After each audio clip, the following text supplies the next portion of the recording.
Hi everyone, I'm Jennifer Colari. I'm a child and family therapist and a parenting coach and the founder of Connected Parenting. And welcome to the Connected Parenting Weekly Podcast. Join me every week and we'll tackle everything from temper tantrums to bedtime to sibling issues to teenage angst.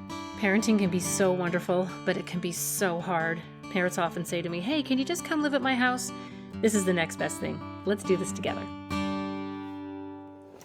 Hi, Connected Parents, and welcome to another episode of the Connected Parenting Podcast.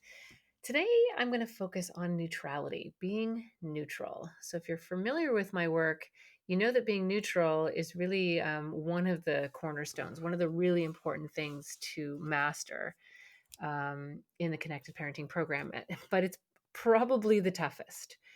So I would have spoken about this in other podcasts. There's a couple early on where I talk about the brain. So if you want more information about this, you'll find it there.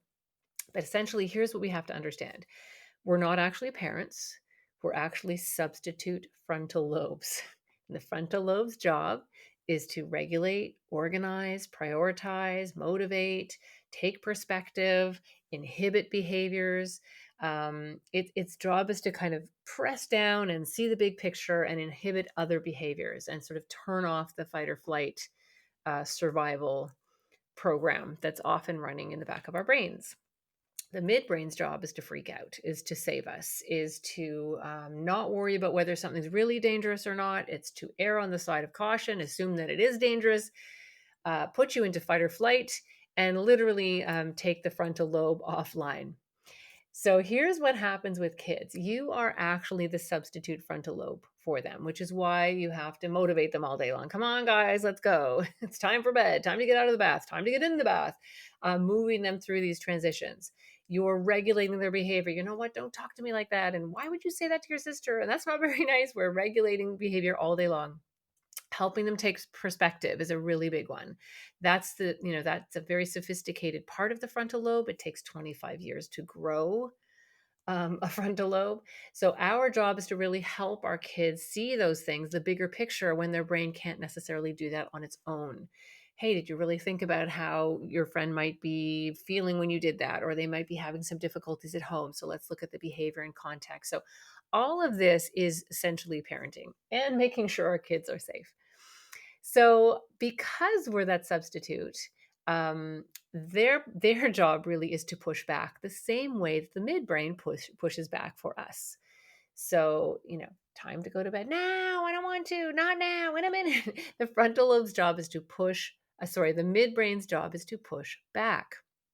And really make sure that things are safe and everything is okay. Now, remember that the midbrain can't tell the difference between having to go to bed and a sibling looking at them funny. He's staring at me.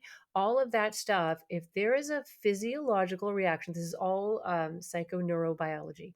If there is a physical reaction, if the muscles tighten up, if the heartbeat increases, if the breathing rate increases, if your child is like locked on to looking at their sibling who they think is staring at them or whatever they're doing, the frontal lobe actually goes offline and the midbrain takes over. And the midbrain just assumes it's a lion, it's a tiger, it's something that's going to attack them, doesn't see their sibling anymore, doesn't see that it's their mother telling them to go to bed. They really have this full fight or flight response to their environment. And as they get older and as we help set loving, predictable limits for them, they start to be able to take on more and more of that frontal lobe functioning on their own and regulate their own behavior as they mature. But here's the tricky part. When kids get frustrated and they get angry and they've bottled up stuff all day and they have to keep it together at school because they have to, and they come home and they just let it all out, and it is so ugly, especially during that witching hour between 5 and 7 o'clock every day. It's when they just sort of let it all out. They're literally looking for a big reaction from us, and they're doing that so that we freak out or get angry or whatever happens. They then get a blast of adrenaline in their frontal lobe, in their brain. The adrenaline then acts literally like ADHD medication, stimulating the frontal lobe and bringing the frontal lobe back online. And now they feel a little better and they walk away feeling okay, and you're a dish rag on the floor. And that's pretty much how it works. So, one of the most important things when we are parenting is to try and stay as neutral as we can. And we do that so that we don't become that hit of adrenaline. So our kids are not regulating off of us or medicating off of us. And this is why, parents say to me all the time, I don't get it. Like they've had a consequence for that. They know that upsets me. They know they get in trouble. They know they lose something. Why do they have to behave like that every day? So what's happening here is that there is a secondary gain. They are actually benefiting from and actually seeking, adrenaline seeking, that hit of adrenaline that they get when we get really angry. This is exhausting. It's hard on us. They're not actually learning how to regulate in the best way because they're relying on us to help moderate that. So that's why staying neutral is really, really important. But I really want to talk about what neutral looks like. And I've been realizing as I've been working with so many families that people have different ideas of what neutrality actually is. So some people think it looks like this. You know what? Fine. Do what you want. It's fine. Whatever. You'll find out what's happening. But you can hear in there is this edge. There's a little bit of fear, there's irritation, there's agitation, and your children are actually very attuned to what tonal language, I guess. They can hear, they can feel what you really mean behind the words. And even though we think we're being pretty good at it, um, and especially little gladiators, they're quite extraordinarily good at picking up the nuances and the meanings. That's why they'll say, "Are you mad? Why are you mad?" Or they'll say that you're yelling when you're not actually yelling. They're picking up on some meaning behind the words, and then they won't experience that as neutral at all. And in that case, that's not really neutral. If it's incredibly neutral like this, I don't care. Do what you want. Go ahead, freak out, have a fit. There's still a little bit of an edge there. And if children actually interpret that as you actually not caring, then they will often escalate to try to get you to care. Really? You don't care about that? Well, maybe you'll care about this. So the neutrality has to be very loving, very firm, and from this place of like loving authority. So let me give you an example. I have a family. I was just talking to this family last week about this, and their teenage son is can be pretty combative, as many teenagers are, and he likes to argue with his mom. They're beginning these political discussions, and he'll start saying everything the mother does not want to hear about politics, and takes the other side and really provokes her, and they get into these discussions. And she's been really working hard at being neutral. And then we realized in this conversation that the neutrality, or what she thought was neutral, was actually triggering him. So she would be saying things like, well, that's fine. You just believe what you believe, with that sort of energy. And what was happening is he was getting more and more angry with this. He was getting more and more um, agitated and upset because he wasn't buying it. He knows that's not how his mom feels. He knows it's not okay with her. And he started to feel uneasy about why she wasn't engaging with him in a different way. Why wasn't he seeing her passion? Why wasn't he seeing her emotion here? And he would escalate. Now, the mom was kind of holding her own, but was really confused as to why he was continuing to escalate in this situation. And what we realized is that neutrality has to come from this very strong place, which is also true to you. So if you are saying, fine, it's up to you to find out what happens, and you know that I don't like that, and too bad. It has that energy. There's going to be a piece of us that doesn't really feel authentic for, that doesn't really feel true. So she just kind of switched it up a little bit, and neutral really looked like this. It looks like, I realize we have different political opinions here. I'm also pretty aware that you know my political stance, and I love you, but I'm pretty sure that you're saying these things to me to try and get me really upset. And the truth is, I love you enough not to get really angry about this. I'm not going to react to this in the way that you want me to react to it, because I believe in you. I know how you really feel about things. I see the real you.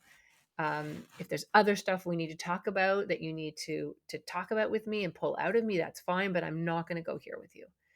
So there's this strong, honest place that you're being neutral from.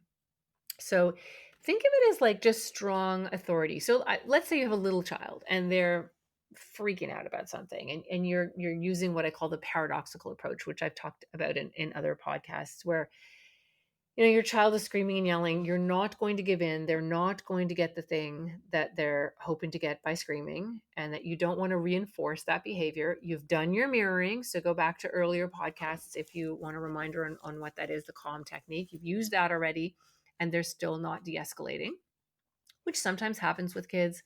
They're carrying a lot from their day. It's quite normal, especially for younger kids, to have um, just meltdowns where it just all comes out because they had a really hard time regulating.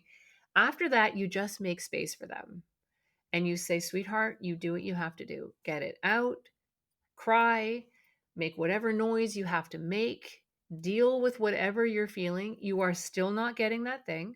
You still have to turn that off, or I'm still not buying you that, or you're still not going wherever they want to go if you've not allowed it. But I respect where you are right now, and you've just got to let it out. You let it out, you go ahead.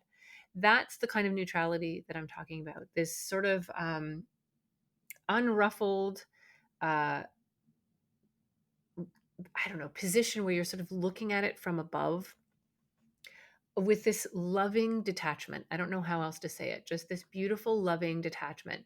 The same way if a 2-year-old came up to you and said, "You're old," or "You look fat," you're not going to get upset.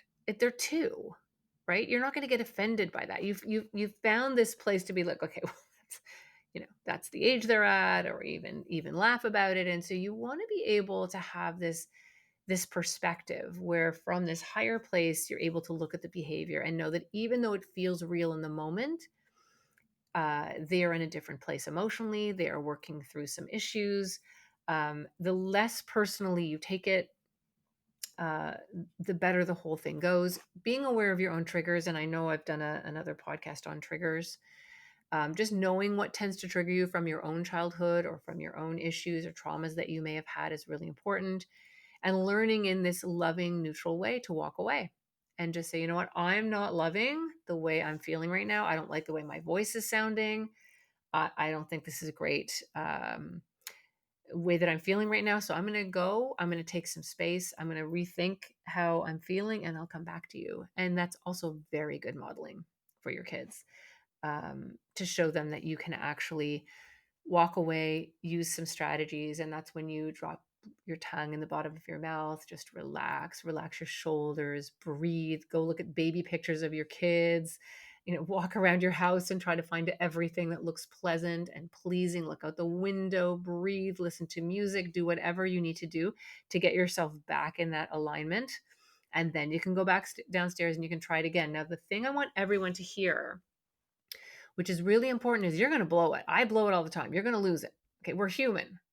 And if you never, ever, ever got mad at your children, their entire childhood, you just stayed in this perfect neutral space all the time, you're going to mess them up anyway, because somebody's going to yell at them at work, or somebody's going to get upset with them and they're not going to know what to do. So you just don't want the losing it to be the primary thing that you do. So for the most part, you're trying to be this loving, detached, neutral. I've got you. I'm not going down into this space with you. I'm going to wait up here. I'm going to let you do your thing, and then you can come back up here and meet me kind of energy. But when you blow it, because we're going to blow it, you go back and you repair. And that's where you use the calm technique to go back and say, oh, remember yesterday when got so mad at you and I said this and this and this? I didn't stop and think about what that actually felt like for you. You were trying to tell me this. I was stuck on that. You go back, you use the calm technique to repair. And there's such beauty in repair. There's such power in repair. Sometimes it's even better than getting it right in the first place, to be honest, because you're really helping your child see that you can have a really unpleasant interaction and really get to a place where you can understand each other and forgive each other, and understand each other's perspective. That's some really important learning there. So, what I want people to remember is life is full of these kind of ups and downs. And so the most important thing for us as we're trying to stay neutral is when things are really great, just know that that's not going to be forever. There's going to be some downs. Somebody's going to end up upset. Somebody's going to end up crying. Something's going to happen. And then when you're down, you remember, like, okay, so we're down. This isn't pretty, but that doesn't mean it's going to look like this 20 minutes from now or half an hour from now or even tomorrow. It's maintaining this perspective where you know that there's these, life kind of waves and crests, that there are contours and contrasts that are certainly upsetting in the moment, but it's those very contrasts that actually help us really enjoy the happier moments and the moments where things are really going well and we're having these kind of lovely joyous experiences, and that appreciate them when they're there, and that know when you're in the down, it's all temporary. It's sort of being on a trampoline. When you're up, you're up. When you're down, you're down. And just having this perspective that it will move. You will move through this. There is a fluid energy to life and to family life. And that if you live for every moment and think, okay, we're happy, we've got to stay this way. What am I going to do to keep it this way? Or when your child is very upset or distraught about something, it's, oh my God, I got to fix this. I got to get them out of this. This is terrible. We can't live this way. And you're constantly in that dynamic of trying to control absolutely every circumstance. So you stay in the more positive place. You're going to exhaust yourself. You're going to increase your anxiety. You're going to be working much harder than anyone else in your family. Your kids are going to start relying on you to do that for them when they're fully capable of doing that themselves. It is an incredible energy burden on you. There has to be this place where you realize that you cannot control conditions. You can only control your emotional response to those conditions, and you can model that for your children. So, neutrality is something you kind of have to play with. For those of you who are familiar with my work, you know that I love the analogy of standing in a canoe.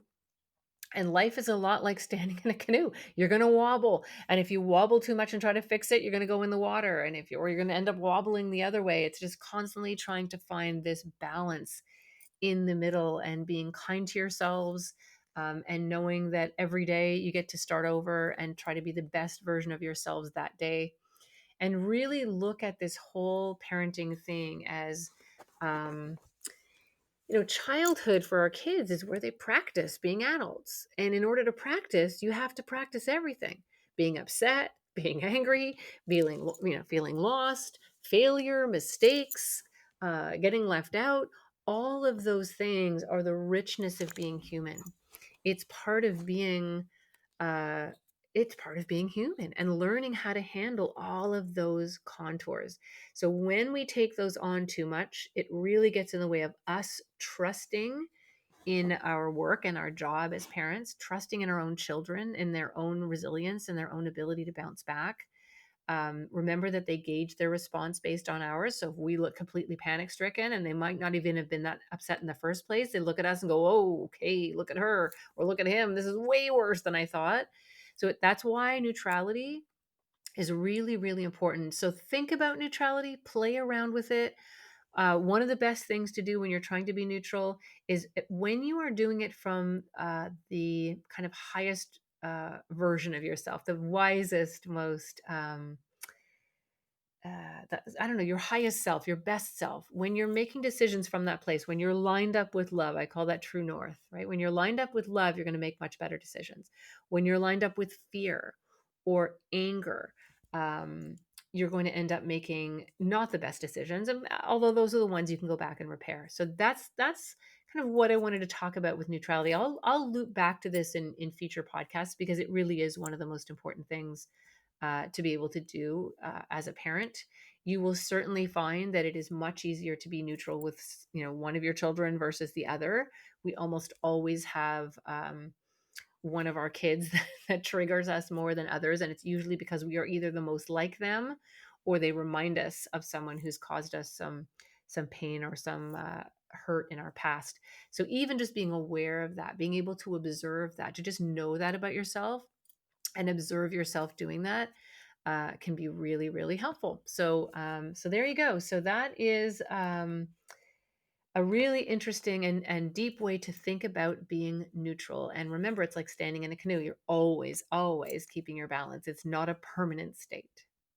I also want to remind everyone that if you want to dive deeper into the connected parenting method, we do have an online course. We actually have three versions, really. We have, one version where you can just listen to or watch the videos where I walk you through each step, and we really deep dive into the practice. There's also professional videos on there with some actors where we demonstrate the techniques. There's another version of the course, the master course, where I jump in and I'm very active in the closed Facebook group. And I'm also doing regular online coaching calls, which is a lot of fun. I get to know all kinds of people from all over the world. It's quite wonderful. It's a very beautiful community. And we're also launching a much simpler, smaller project where you can practice mirroring. It's called Parent Playground, and you can meet other parents and practice, especially the calm technique and certainly neutrality. And don't forget my other podcast, which I think you might enjoy as well. Has nothing to do with parenting, but it's called Mental Health Comedy with Ed Krasnick and Jennifer Colari, where we interview well-known comedians and entertainers. We've had some great guests. Howie Mandel, we've had Judd Apatow, we've had fantastic guests, and we talk about mental health and we talk about practicing mental health. So it's full of strategies and a lot of fun and a lot of laughter. So there's a whole bunch of resources for you, and we will see you next time on the Connected Parenting Podcast. Hi, I'm Barrett Kaleri from Connected Parenting. I hope you enjoyed our podcast, and don't forget to check us out on the web at connectedparenting.com and like us and follow us on Facebook.